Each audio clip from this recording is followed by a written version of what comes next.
Hi, I'm Laura Wilburn. I'm the Executive Director of Urban Bike Project. We partner with Delaware Greenways on this event. We sort of provide the ride support for this event. So I'll be leading, Leah over here will be sweeping, and we have tools, we have first aid kit, all of that. In a bigger sense, Urban Bike Project is a nonprofit community bike shop. We're in Wilmington on the east side at 15th and Walnut Street, and we provide bicycles to youth and adults for recreation, for transportation, any reasons that people want to ride. We work with them to make sure they can do that. We provide bikes for free. We have used bikes that are very affordable for sale. We do a whole variety of youth programs, summer camps, a mountain biking team for the kids. We have do-it-yourself repairs and mechanics education. And it's all just to be able to get people moving, get people, whether it's the people who are relying on their bikes for transportation. And we're actually going to hear from one of Urban Bike Project's volunteers and customers during our first stop today, where he's going to share a little bit about what biking and this trail has meant for him, for his freedom and his mobility, and the people he lives with at the Hope Center. So we work with a lot of people who rely on their bikes to be able to get where they need to go and access resources and live freely. And then also people who just want to be able to experience their community and ride through this space and get fit and have some reflection time to think about all of these things Ian was talking about. So that's what we do. And we're really excited to be here. I wanted to say a couple words, if it's okay, about why we start here. And one reason is that this is where the Markell Trail starts, so that makes sense. But this is also a really important location for anybody who doesn't know in the history of the Underground Railroad. So Thomas Garrett was a really important stop on the Underground Railroad. He was sort of the final gateway to freedom in Pennsylvania. And he was put on trial here at this courthouse for the help he was providing to Harriet Tubman and all of the Underground Railroad conductors. And I believe the quote, if anybody knows, but he was fined a ton. He was, found guilty. It essentially bankrupted him. And on his way out, he said, anybody who needs freedom, come and find me. So he wasn't ready to give up after that. He was going to keep going. So this is kind of a really important place. And for those of you who are going to come back here and finish your ride back in Newcastle, this will be open when you return. So if you want to poke your head inside and kind of see, learn a little bit more about that place, you can do that.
project, and he's also a customer.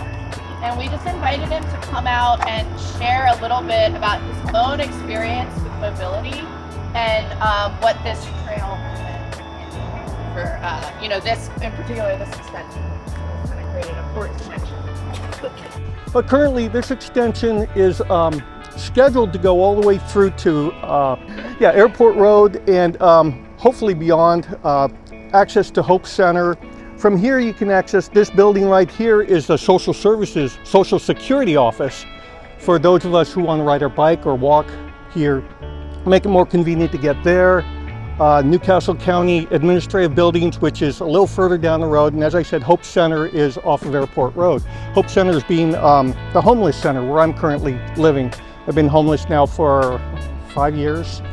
I've been using this trail quite a bit to get to and from Wilmington, to access other things that are available for the low-income and homeless communities downtown. So it's been real important to me to access those services, as well as there is one other urban bike volunteer who lives nearby who also uses this trail.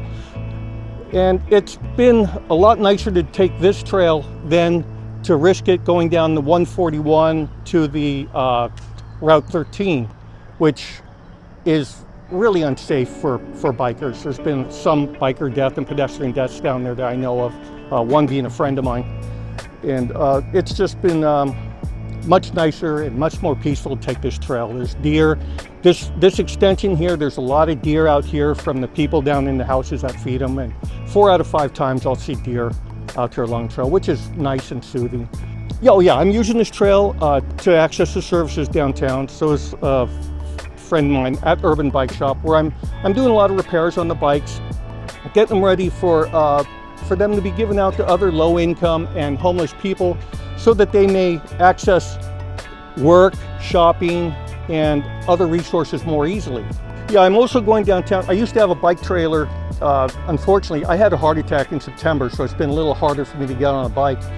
But I used to have a bike trailer that I would tow around with me and get food for other homeless people from the food banks and some of the food giveaways on the street, and just get them to homeless people that couldn't get out of their houses. I was servicing a gentleman that had a stroke and another one in a wheelchair, just getting them food. And the day that I had my heart attack, I was actually out getting food for people and didn't make it back. And then I got back out. I was in a tent at that time. At that time, everything in my tent got stolen while I was in the hospital. So fortunately, I was able to get into Hope Center here and continue my homeless journey. There are other people in the homeless community who don't have it as good as me, really. I know of one professor, 2 lawyers that are out here that have just fallen out. So we're not all drug addicts, alcoholics, or people with severe mental issues. Some of us have just more or less just dropped out. So with that, I'd like to tell you thank you to Urban Bike Project and the Delaware Greenway Project. Thank you again, and please donate to Urban Bike Project and Wilmington, the Delaware Greenways Project. And if you have it in your heart, to Hope Center or other homeless centers out there. We would appreciate it. Thank you. Thank you. Thanks so much, Tom. Thanks for coming out.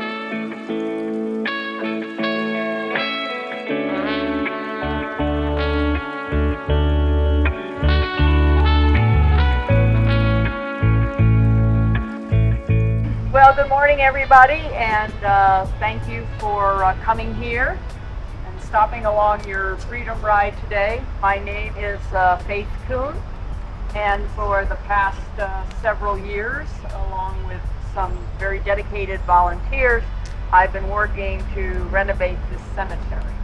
This is Farnhurst Potter's Field, also known as Newcastle County Hospital Cemetery. And it is, in fact, a Potter's Field, a cemetery for people who did not have means for their burial, or their family didn't have means for their burial, or for people who were not claimed by family or friends at death. And if you look around here, you can see the stone markers. This cemetery was active from 1884 through 1933, and there are more than 3,200 people buried here. Wow. So if you, before you get on your bike, you might want to take a quick look at some of these markers. You'll notice a couple things. Pardon me. First of all, it's just a little square of granite with a number on it. There are no names. So you have no way of knowing who's buried here unless you know who's buried here and what their number is, and most of those records have been lost. The other thing to notice is, I mentioned there were more than 3,200 people buried here. You notice there are only, let's say, at maximum 200 markers. The rest of the people are behind you, under that 20-foot embankment. So they're all buried under there. And how this came about was when the plans were being developed for interstate construction, I-95 and 295. The shortest distance between 95 in Delaware and the Delaware Memorial Bridge was right over the top of this cemetery. I do want to say, though, that what happened here is not unique to Delaware, not unique to the United States. Now, that doesn't make it okay, but this is our disgrace and our opportunity to do something about it. There are at least 2 Civil War veterans and 1 Spanish-American War veteran buried here. So you're saying, wait, they paved over veterans? Yes, they paved over veterans. Also, from the available information that we have, there's at least 1 formerly enslaved person buried here. There are probably more given the time frame of this cemetery. And also Delaware's lingering legacy, enslavement. Delaware cemeteries at this time were segregated. Most cemeteries did not allow black burials. And the ones that black churches, of course, did, but ones like Riverview Cemetery that allowed black burials had a special section that was segregated off where black people could be buried. This cemetery was open, and nearly 60% of the people buried here, based again on the records that we've been able to find, were black. Caring for this cemetery and for these grounds certainly requires a lot of keeping the weeds down, but it requires a lot more than that. It requires learning about the people, learning about the land and its history for good reason. So anyway, what we want to do is to not only honor the people who are buried there, but just recognize the fact that this land also represents an environmental legacy that needs to be changed, So anyway, next time you bike along the Markell Trail, take some time to walk back up the road and stop here for a little bit. We have a bench where you can sit and just think about the history here and just listen for a few minutes to just the sound of all of life going by, and it's almost like the joke on rest in peace. But on the other hand, we're not going to rest either until we make this cemetery a respectable place, and a place also to advocate for people who were and continue to be marginalized in our society based on their financial status, their race, or physical disability. Thank you very much for listening, and I'd be glad to answer any questions you might have.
So what I wanted to talk about today is we are on the proverbial eve of Juneteenth, right? Wilmington is celebrating, as well it should. Because one of the questions you have to ask yourself, I love my city, but why Wilmington, right? Why is Harriet coming here? Why are we a hotbed of abolitionism during this time period? And there's two things that I want to kind of focus on. Number one is this beautiful Riverway. It is our connectivity. It is the waterways and our closeness to Philadelphia. We are the last stop to freedom. If we're going to lean into the railroad metaphor, we're the last stop to freedom to Philadelphia before the Fugitive Slaves Act really tightens the screws on everyone and you really have to make your way to the Canadian border to feel comfortable at all. Why does Harriet personally choose Wilmington? Because that's a very personal choice for her. When she self-liberates in 1849, she finds herself in Philadelphia and, in her own words, is a stranger in a strange land with no one there to welcome me. And that breaks my heart, and it empowers her. It impassions her. She immediately connects with the most trustworthy person you can find in Philadelphia at the time, William Still, head of the anti-slavery office. It is through William Still that she begins to build her network between Maryland and Philadelphia of trusted associates. And that's the key word for the day, trust. That's a heavy, heavy word, because Harriet was not easy to trust, as well she should not have been. Life has taught her some hard lessons, but she knows and she memorizes the faces and the names. And we have sung heroes. We have names of those that we know she trusted, like local Quaker Thomas Garrett. And then we have unsung heroes, people who would have welcomed her when she came to the South Market Street Bridge, the most obvious entry point into the city of Wilmington, where she would have brought freedom seekers on her 8 official trips to our city. She would come other times without freedom seekers. Again, why Thomas Garrett, which we'll touch on briefly. But there would have been individuals that lived on the other side of the river who would have welcomed her, and she would have known those friendly faces. Because unlike today, where we have this pristine, beautiful, quiet riverfront, at that time, 1820s to early 1900s, we are a bustling port city. This riverfront is filled with people of all colors, some to be trusted, some not to be trusted. That bridge, as the obvious entry point into our city, is patrolled by constables, especially if they hear chatter, because even back then, pre-social media, you hear chatter of things happening. People are shooting off letters to each other faster than a text message. And who's delivering those letters? Trusted, unsung heroes. I cannot emphasize that enough. Constables are tracing movements, looking for these freedom seekers. They would have called them fugitives. We choose not to. They're fighting for what's theirs. We know that Harriet needs to cross that bridge. She needs to know who to trust. She needs to get messages to Thomas Garrett so that he can help craft the logistics to get them over safely. One of the infamous stories is she has in her group Josiah Joe Bailey, who knows her through her father. Her parents, Ben and Rit, stay in Dorchester, the longest of most of her family, and they act as a conduit to Harriet, to Moses. And Joe, interestingly, is rented out by his owner to a neighboring farm. And he enjoys a position of trust there, and he's lulled kind of into a false sense of security. And one day, that farm wants to purchase Joe for a princely sum of about $1,000.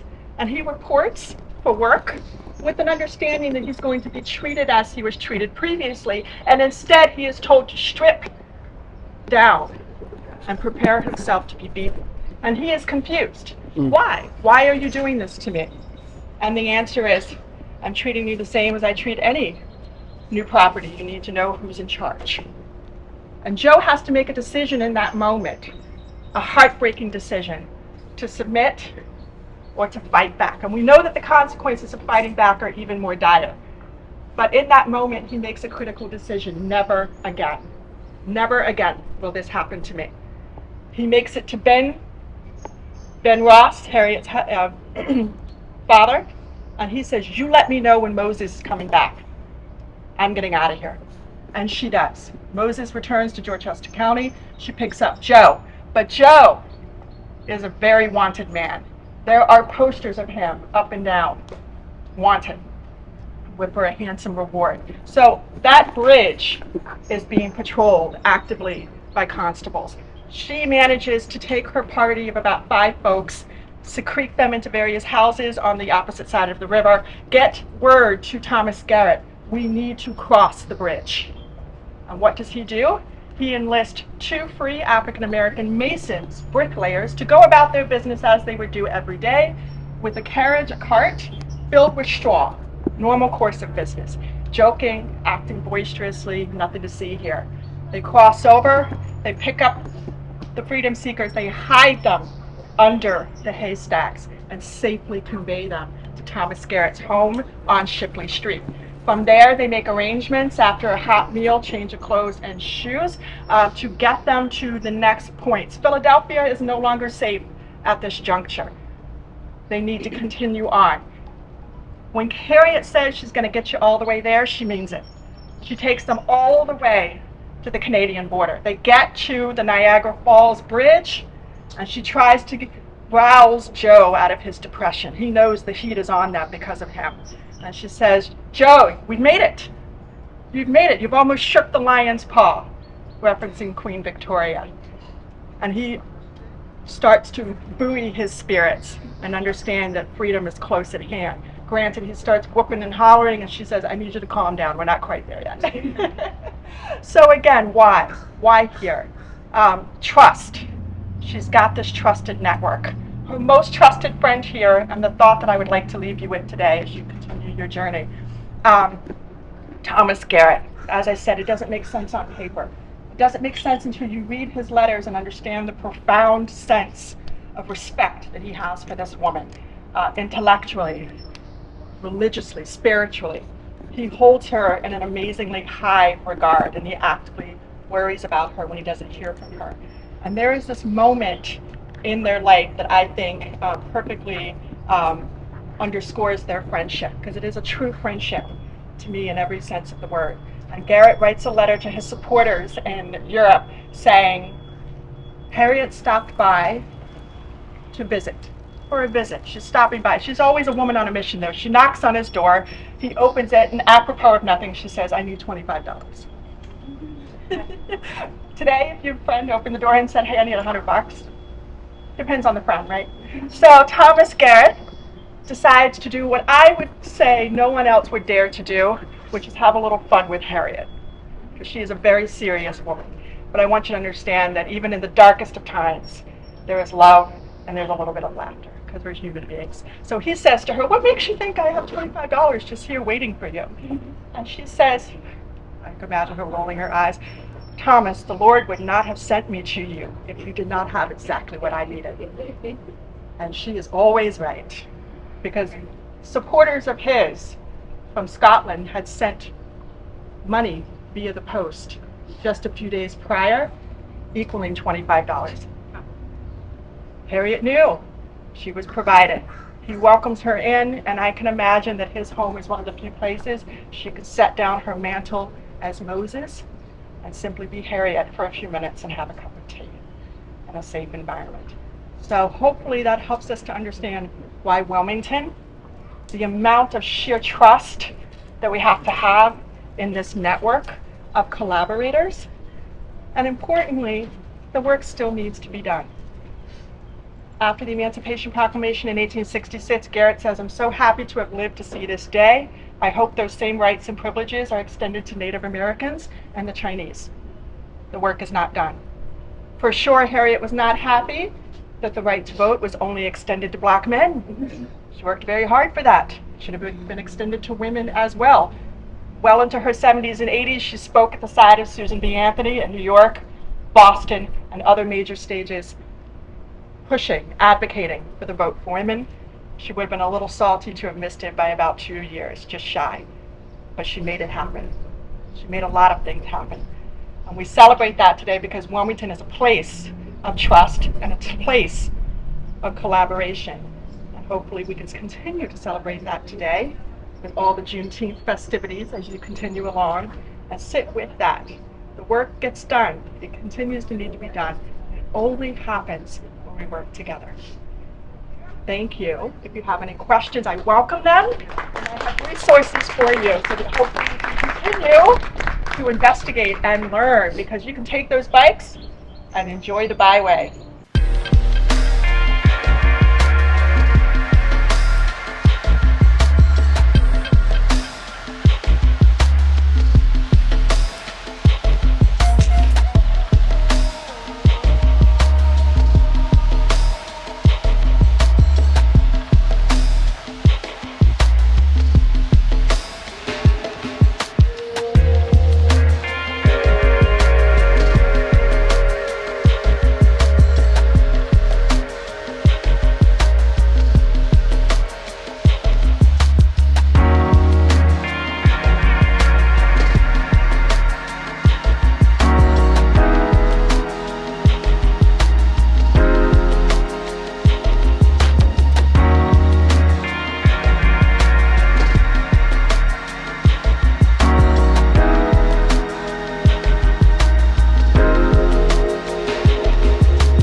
Down here, happy Juneteenth. We're down here at the Tubman Garrett Park, and here with Lifestyles AP. Live and in person. We down here just gonna vibe out a little bit, see what's going on, showing them a little bit of downtown Wilmington. You know, all the niceness of you like the river. Yeah, the river. Yeah. Hey, that's nice. That's nice. Yeah. Luxury lifestyle, man. I don't know about luxury. It's nice. It's nice. Yeah. I mean, yeah. So, gonna show them around a little bit. So, what's your connection? Like, you on YouTube? Yeah, I'm on YouTube, Lifestyle AP. On Instagram too, Lifestyle AP. You can find me on there. You know what I mean? All right. But look, guys, I hope you're out there celebrating Juneteenth. Right? I know it's celebrated on the 19th on every June 19th. June 19th every year, right? But it's a little bit early right now because that's how we do it. It's on the weekend, and that's how you celebrate. But make sure you have a good time and have fun and enjoy yourself. And try to learn a little something. And freedom for everybody. Freedom. Nobody's free until we all are free. Yeah, that's true. That's right. We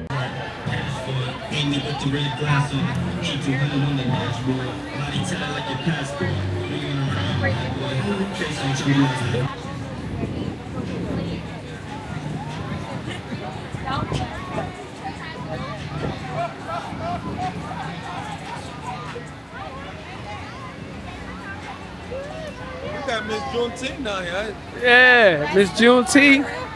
Miss Juneteenth. She's on her way now to France. What? She's going to France on the 26th. She now goes to Hampton University. Can I talk to her on Oh, okay. What we got here? Hello. What we have? Wristbands for $1. Okay. Sticker. Everything's $1. All right. So I get it. Here we go. What we got? Juneteenth Association. Here we go. Woo. Delaware Juneteenth Association. Now these are some of the people that help make this happen. No one is free until all people are free. It's all peoples, right? And here's the stand right here. Get yourself free of smoking right there. This is our Be a fighter, drop the lighter. We want everyone in Delaware to be free from smoking. There we go. Be a fighter, drop the lighter. Yes, sir. Yeah, I like that. I like that. It's 12 years for me. All right. Best thing I ever done. Okay. Yeah, I heard. I understand. Both of them. Okay. So we got some bags here. This ain't done. Oh. Can I get a flag? Yes, sir. All right. Thank you. What's going on here? I got my flag. Look. Be a fighter. Drop the lighter. Get free of that smoking. Yeah. There you go. There you go. They got the Juneteenth flags right here. Look at that. T-shirts. They got T-shirts. $20 for the shirts. And look.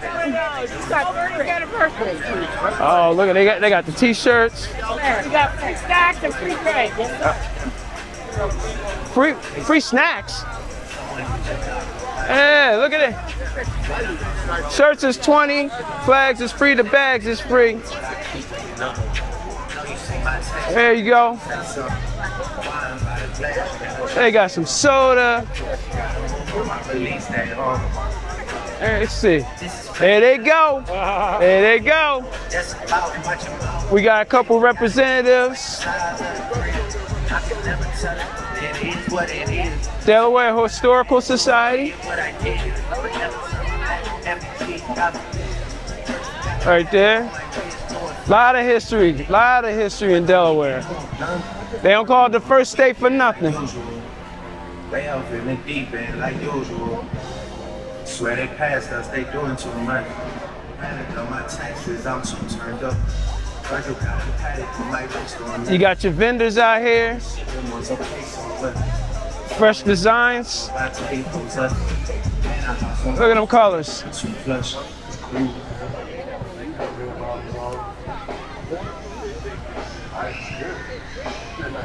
One of the things that I really enjoy, they put on the garb. Looking good, brother, looking good. You got Freedom Foundation right here.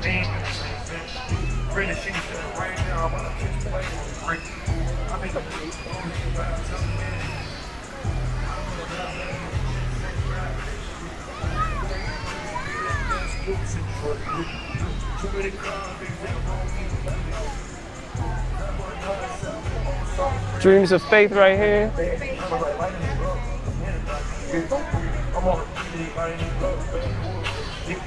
Hello. Pardon? What is this about? What kind of? So we're here in support of the fight to end ovarian cancer. Okay. This is the Faith Fianna Foundation. He was one of my best friends. He passed away at 27 years old from ovarian cancer.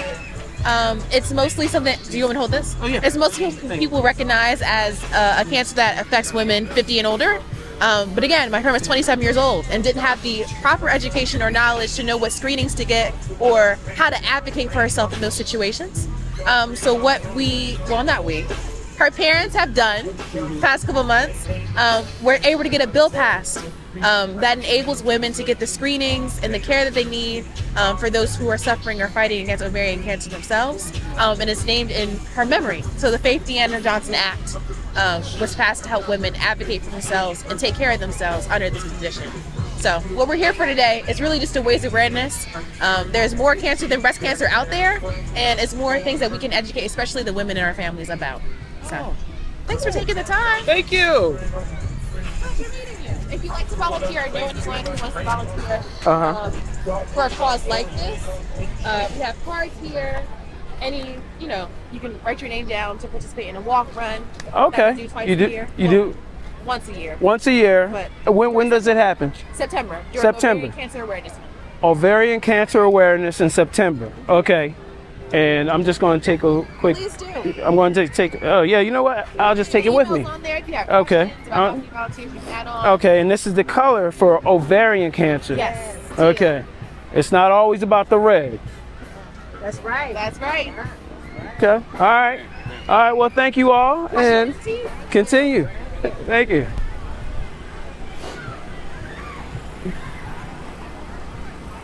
All right, and then we got a table over there. We got a tiara. Hey, let's take a look. I like seeing the community things. We got extra sauce, Kingswood, Reach, Riverfront. Okay. And this is for Northeast Dolphins football cheer team. Okay. All right. Saving up from blowing. Okay. All right. There's that information right there.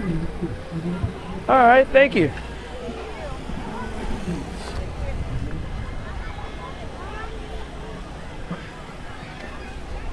So I would definitely say that this is a community event. There's a lot of community tables here. You got a mixture of the community and different things here. But it's really a celebration of all things community. It's another beautiful day here. We got plenty of security.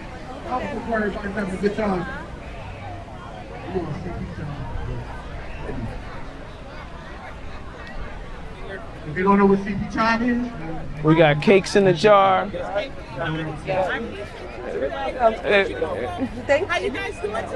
All right. We're gonna walk over there with your mom. Cakes in a jar. You're welcome. Bars. We got bars right here.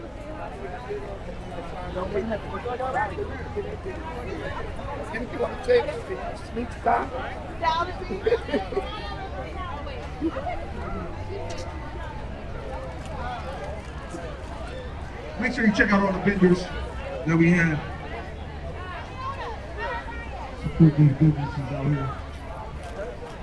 Make sure you grab your t-shirt, a Juneteenth t-shirt from the tent.